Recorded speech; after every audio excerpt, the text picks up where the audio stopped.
So the sexual frame is that she's a horny pervert trying to get into your pants. Also, you're hitting several compliancy triggers. By you physically rejecting her or pushing her away, she feels compelled to physically or kinesthetically qualify herself to you.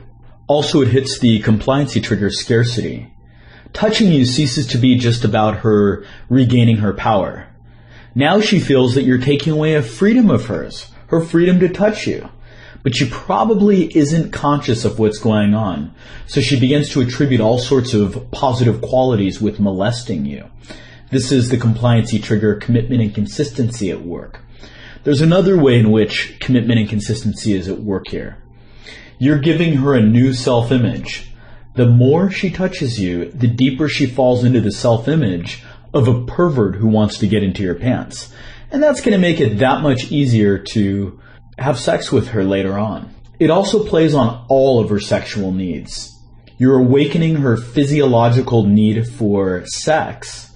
You're agitating her need to feel worthy and attractive. You're exacerbating her need to seduce. And you're making her feel as if she's utterly seduced, so you're filling that need. You're also hitting many of her primitive emotions, which is going to lead to even more arousal inside her body. One of them is discontent.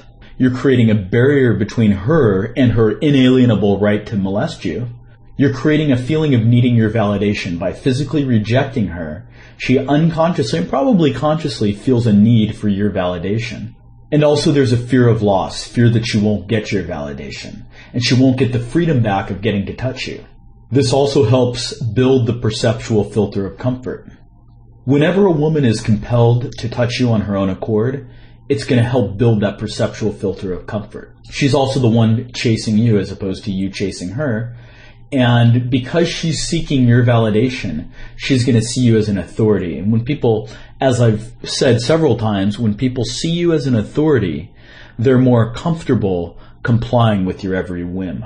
Also, the fact that you've given her a self-image of someone who wants to molest you is going to help create that perceptual filter of comfort.